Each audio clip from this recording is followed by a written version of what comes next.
irmãos, tudo bem com vocês? Que o Eterno abençoe a cada um de vocês. Eu vou mostrar para vocês aqui, gente, um debate com o pastor César Cavalcante e o pastor Felipe Freire, que é da Igreja Inclusiva. Vamos assistir, tá? Me chamaria para negar tal. Então, é justamente esse o chamado de Jesus em Mateus 16, o texto que eu li. Diz assim: se alguém quiser vir após mim, renuncie-se a si mesmo, tome sua cruz e siga-me. Porque aquele que quiser salvar a sua vida, perderá. E quem perder a sua vida por amor de mim, a achará. Pois o que aproveita o homem ganhar o mundo inteiro se perder a sua alma? Então, você diz assim: olha, não dá para saber se é ou não, só no juízo. Então, não, dá para saber sim, temos a Bíblia. Se a Bíblia é a palavra de Deus, então ela tem de ser a regra. Aí a questão é se a interpretação sua do que é, se você considera a Bíblia a palavra de Deus, já acabou. Então nós temos uma regra. Aí vamos tratar agora da interpretação da regra. A regra é a palavra, a Bíblia é a palavra, é a regra. A questão é, se a sua interpretação estiver equivocada, então você está no inferno no final. Se a sua interpretação não estiver equivocada, então há espaço na graça para alguém que não quer abrir mão de uma sexualidade que a Bíblia discorda. Teologando nos textos, indo para os textos. Quando é citado deixar o uso natural de um heterossexual é se relacionar com o sexo oposto. No meu caso, né, e no caso de muitos homoafetivos, o meu uso natural, porque eu acredito, né, e aí é o meu lugar de fala, porque eu estou falando da minha verdade, daquilo que eu experienciei durante todos esses anos. Eu não me tornei homoafetivo, Camila. Eu nasci, popularmente falando, eu nasci gay.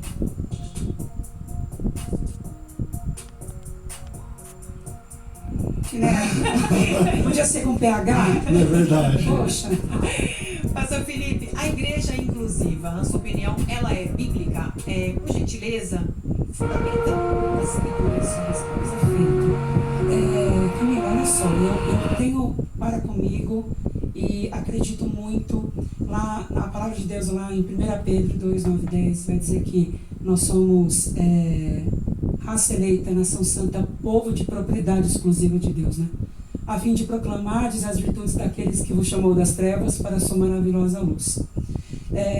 Eu acredito sim que a igreja cristã contemporânea, ou as demais igrejas que hoje se denominam inclusivas, elas fazem parte do plano de Deus, uma vez em que Cristo veio para todos, né? Então hoje nós acreditamos, pregamos a palavra de Deus para toda e qualquer criatura, temos essa visão, né, de levar o Evangelho para todas as pessoas, crendo que não somos inclusos pela graça, que não somos aceitos por Jesus, que somos imagem e semelhança, criação dele, e acima de tudo, temos a liberdade de poder adorá-lo em espírito e em verdade. Faço isso aqui só um parênteses aqui, quero pedir desculpas, porque eu estou ainda enfrentando uma infecção na garganta, fiquei hospitalizado ontem, então estou um pouco rouco, e assim, por muito respeito a vocês, eu não quis declinar, estou me forçando aqui para falar, então peço desculpas se caso não ficar audível o que eu falar. Não, se precisar que eu repita, eu estou aqui para poder tentar dar o meu melhor aqui para cada um de vocês, tá? Obrigado pelo carinho, Felipe, de vir mesmo assim com a voz ruim, né? Só antes de passar para o pastor César, quando você diz igreja inclusiva, você diz uma igreja que aceita todas as pessoas, como Cristo chama todos para virem como estão, com relação ao relacionamento afetivo, é algo permitido, que inclusive na sua igreja realiza casamentos. Tá. O que seria o inclusivo? Vamos lá, o inclusivo hoje é justamente o ato de trazer pessoas que são homoafetivas, pessoas que têm o desejo, né, afetivo por uma pessoa do mesmo sexo, tendo a liberdade de poder adorar Jesus, ter o seu ministério sendo exercido. A nossa igreja hoje, ela executa casamentos homoafetivos, e a gente traz essa nomenclatura de igreja inclusiva justamente porque nas igrejas tradicionais não se tem essa abertura. E obviamente que a gente também entende que não é o nosso papel afrontar as igrejas tradicionais, forçando que elas façam aquilo que de repente a gente entende que é o correto, porque a gente tem a visão, né, de que Deus nos aceita, nos ama, então a gente respeita o espaço dessas pessoas, respeita as demais denominações, por isso que hoje a igreja ela é denominada como inclusiva. Sim. Pastor César, a igreja inclusiva é bíblica? Fundamente, por gentileza, sua resposta. Bom, no Antigo Testamento nós temos textos claros sobre a proibição, e ali é chamada como abominação, um homem se deitar com outro homem como se fosse uma mulher.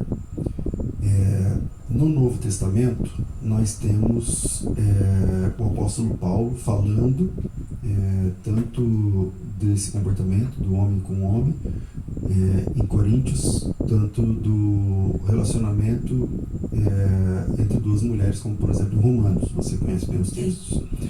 E quando você tem um texto no Antigo Testamento que ele é reforçado no Novo Testamento por Jesus Cristo ou por algum dos apóstolos que ele mesmo escolheu, então nós temos uma regra para a igreja, porque a igreja ela é doutrinada pelos apóstolos, né?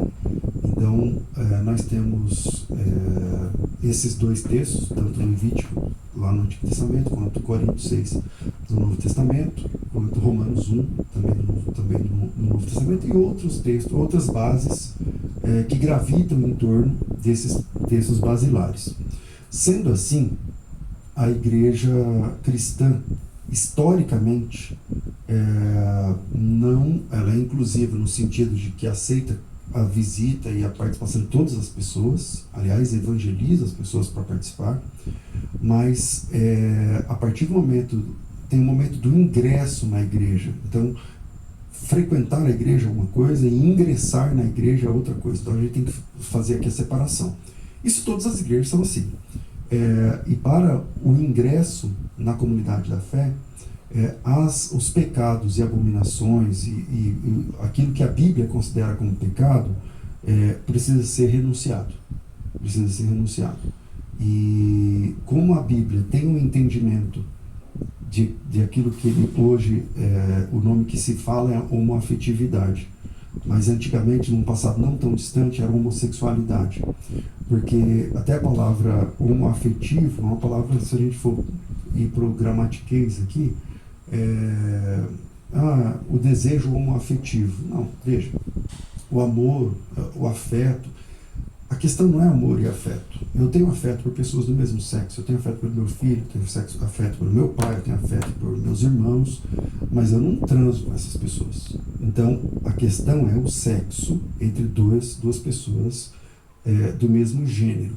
Isso tem condenação no Antigo Testamento, segue essa condenação no Novo Testamento. Sendo assim, nós entendemos que na igreja, para ingressar na igreja, a pessoa precisa renunciar a esse tipo de desejo. Sim. Pastor Felipe, qual que é a importância das escrituras para você e para sua igreja? Assim, é regra de fé? É palavra de Deus absoluta? Ou qual é a importância da Bíblia para você? Camila, hoje na igreja nós pregamos a palavra de Deus, nós não utilizamos nenhum outro livro que se denomine como um guia, como um manual, como uma forma exclusiva para que a gente possa pregar o Evangelho, né? Eu acho que é importante a gente aqui desmistificar. Eu inclusive agradeço até aqui a oportunidade de poder falar sobre isso, porque algumas pessoas têm a visão de que na igreja inclusiva, quando você chega lá, vai ser um culto completamente uma loucura, que as pessoas vão me encontrar lá ministrando louvor num polidense, que as pessoas vão me encontrar lá, né, pegando leque, batendo cabelo com peruca. As pessoas acham que igreja inclusiva é isso, né? E, na verdade, não é isso. o ponto que o pastor César sabiamente trouxe, né, é um posicionamento que eu escuto eu tenho 25 anos de conversão, há 25 anos, e eu muito respeito e respondo que a Bíblia hoje é tudo aquilo que nós cremos. Nós cremos na salvação, nós cremos nos dons do Espírito, nós cremos que Jesus é o nosso único Senhor e Salvador. O ponto que nós, e aí caminhamos num caminho de uma forma divergente, é que o pastor Mark Gladstone, que é o fundador da Igreja Contemporânea, a Igreja Contemporânea hoje ela existe há 18 anos, ele ministra um curso, né, que chama-se A Homoafetividade e a Bíblia. E ele traz nesses capítulos, nesses episódios, muitos contextos respondendo a esses posicionamentos que se dizem em Romanos, em Levíticos e tudo e tal. Então, hoje a gente tem um entendimento diferente, porque nós buscamos entender o contexto que estava por detrás de todos desses versículos, que, biblicamente falando, e é curioso até dizer que se nós formos entrar no detalhe do detalhe, na minúcia, nós vamos ficar aqui horas falando sobre isso. Mas Ora, pastor Felipe Freire, né? Olha só, realmente nós nascemos do pecado. Nós nascemos do pecado. Todos nós somos pecadores. Porque quem disser que é você, ou a mim, ou dizer a qualquer pessoa que não tem pecado, já está mentindo. Agora, nascemos pecadores. Nossas escolhas é diferente. Aí a gente escolhe se quer viver no pecado ou não. Né? Porque não é só o pecado do homossexualismo, há o pecado também da prostituição, dos gulosos, dos que seguem ídolos, né? E são vários e vários pecados, né? A prostituição, né? Todos esses também não herdarão o reino do céu, não é só o homossexualismo a questão é o pecado em si. Então, se Deus está dizendo que tudo isso é pecado, que tudo isso não vai para o reino dos céus, então como é que ele fez? Como é que ele fez a pessoa assim, desse jeito? Né?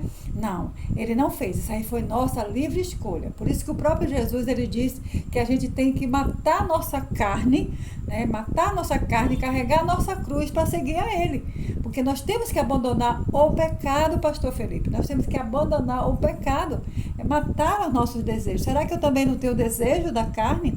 Será que eu também não tenho desejo, né, de praticar sexo à vontade, né, com um e com o outro? Mas eu sei que isso é pecado, então eu não faço isso, né? Eu me abstinei a fazer qualquer essa coisa que desagrada ao meu Deus.